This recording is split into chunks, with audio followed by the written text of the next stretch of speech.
If you're anything like me, you work a meager 9-to-5 job if the only inspiration and motivation to get you through to the end of the day is a 50-cent raise that your boss awards you while he drives home at 2 in the afternoon in his car made of money and actually gets to see his kids grow up. If you're also like me, eventually that rage will meet a melting point. But instead of doing something illegal, why not play on PBFortress's Turbo VSH Servers to get the same satisfaction of killing your boss over and over again with the help of fellow co-workers now too. And thanks to it being a turbo server, everything moves much faster, meaning I can still get revenge while making it to my kid's recital. Now look who's the boss. Pack up your things, Jensen, you're fired. Monroe, we're making some cutbacks. I'm sorry. Deborah, I know you've been with the company for 15 years, but I'm gonna have to let you go. Ron, I just hate your fucking face, Ron. Get the hell out of here. Join PBFortress's Saxon Hail Turbo server today with the IP address in the description of the video. Push the cart!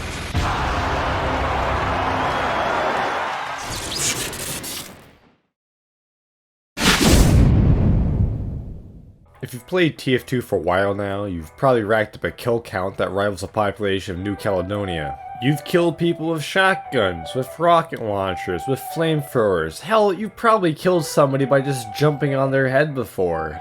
But don't you wish there was a new way to kill people?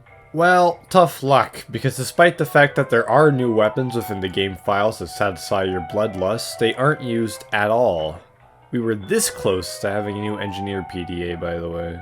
Half of these weapons are simply beta ideas that were thrown around in testing that were scrapped and remade into different weapons, while the other half go completely unused despite being in a nearly finished state. One of the most well-known unused weapons is Scout's nail gun. First shown in the TF2 beta trailer 2 way back on August 21st, 2006, the nail gun was Scout's original primary back in Team Fortress Classic and would have acted very similar to his predecessor with an extremely fast firing speed, large clip size, but low damage, functioning much like the medic stock syringe gun. Unfortunately, it was removed and replaced with a scattergun rather late into TF2's development history. The Specialist was a scattergun unlock that was accidentally leaked back on October 20th, 2017, a few days before the Jungle Inferno update. A lot of workshop weapon files were discovered during this leak relating to the weapon models, textures, and such, but few have had their stats listed like the Specialist. That being said, the creator of the shotgun created their own stats, being guaranteed mini crits while capping, defending, or carrying the intel, and a 50% increase in push force taken. The backpack was a secondary item that would have allowed Scout to pick up health and ammo packs and carry them for either his own benefit or to deliver them to his teammates. This concept was a carryover from Team Fortress Classic but was eventually scrapped and replaced with Bonk Atomic Punch.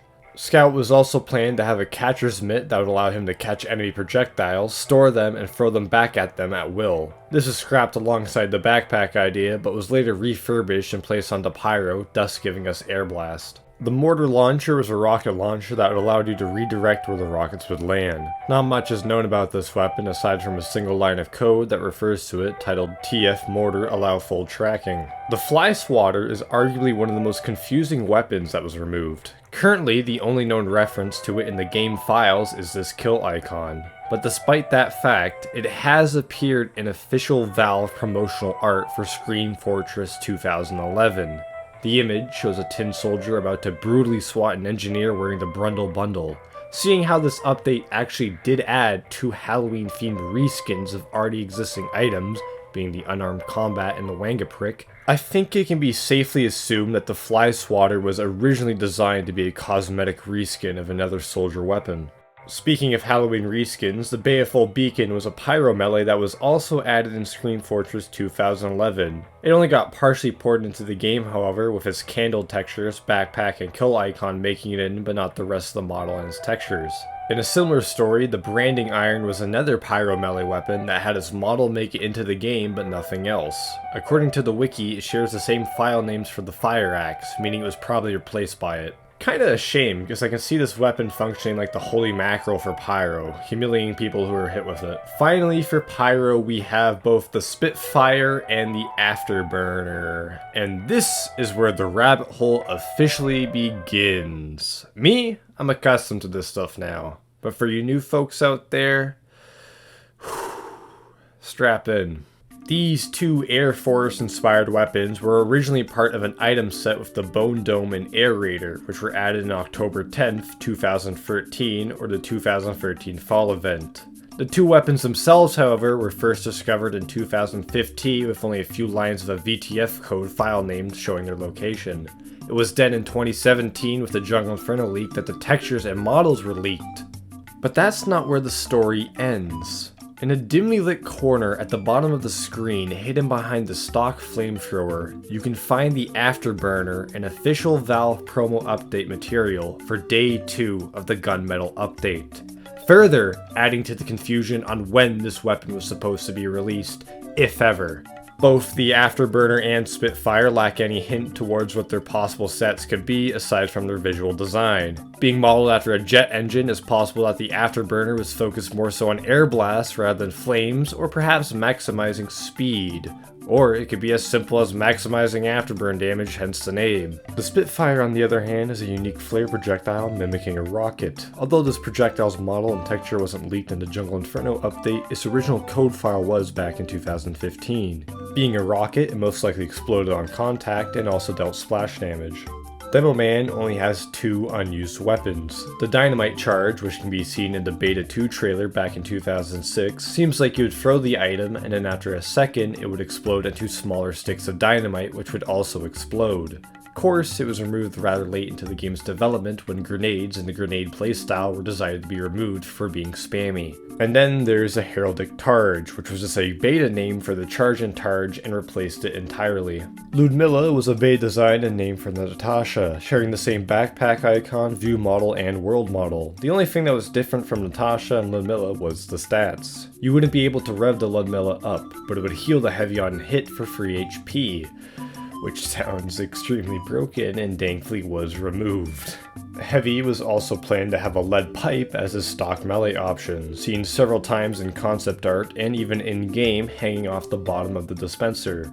Finally, we have another minigun that was leaked during Jungle Inferno called the Assault Cannon. Sharing both its name and design from the Team Fortress Classic version of the minigun, there are no proposed stats, and unlike the original or Classic, which you just poured over, the only difference from the TFC version of the minigun and the TF2 version is that you could jump and shoot in Team Fortress Classic. The Big Mean Mother Hubbard was a shotgun replacement for Engineer that would have been added in the Australian Christmas update back in 2010. It also appears to have been made for the Polycount pack contest earlier that year in June. Going off what the original workshop creators had planned for this weapon, it seemed to have been a slightly more accurate shotgun that either slowly dispensed metal and used it as ammo, or had the ammo slowly dispense into the clip directly, meaning you would have to wait for it to recharge. Another fun gimmick the creator had planned for this weapon was that shooting teammates with it would replenish their ammo too. And the biggest missed opportunity to ever grace the game, the handy partner could have been a brand new PDA for the Engineer that was leaked in the Jungle Inferno update. The PDA would have allowed Engineer to construct mini dispensers. Mini dispensers would function very similarly to mini sentries, having a faster build time, smaller hitbox, and a theorized 75 metal cost. Of course, at the downside of having less health, and dispensing less metal.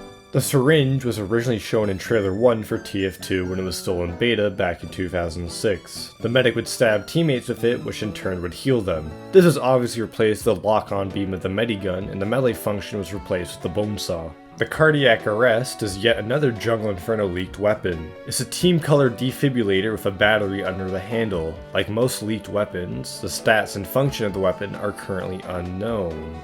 The Kraken Sage is an interesting case. It was a weapon that was added in the Community Fancy vs. Nasty update, which originally added 9 hats and 6 weapons. These were simply mods to the game, however in the Australian Christmas update and the Replay update, all the weapons were added, such as the Boston Basher and the Fist of Steel as their own unique weapon.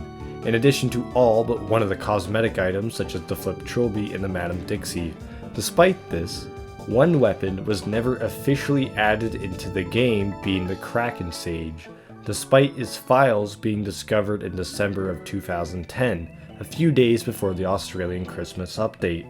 The Walkabout was a scrap sniper rifle unlocked for Sniper. There is no model for it in-game, the background footage is just of a similarly designed weapon in Team Fortress 2 Classic. The Walkabout would have been a sniper rifle that you would unlock through achievements, and it would allow sniper to scope in without a speed penalty and would have a faster charge rate, but at the cost of dealing no headshots and having no zoom. The Viewfinder is yet another unreleased leak weapon stemming from Jungle Inferno. It was supposed to add a glowing outline to hit enemies, but because of several bugs and issues with it, specifically of how it conflicted with Source TV outlines, it was dropped until the issue could be fixed. Sniper, like Heavy, also had a planned different stock melee weapon, being a club. This model can still be found in-game, and the files referring to the Kukri still refer to it as a club as well. Finally, for Sniper, there is the Boomerang. There is literally nothing known about this weapon, as hardly any of the original file exists, and was probably cut extremely early on in the development cycle of TF2, and probably was just a joke to begin with. Have you guys heard the Trank gun before? Or the DNA gun? Or the Dart gun? Despite there being 3 different names for this and 3 different files for it, all these weapons are more or less the same thing. The Spy Revolver that deals less damage but slows enemies down by 50% and reduces their mouse sensitivity by 60% for 6 seconds. It was scrapped because it was annoying to play against. Something I completely agree with. The Inside Jab is another Jungle Inferno knife. Or should I say, knife gun.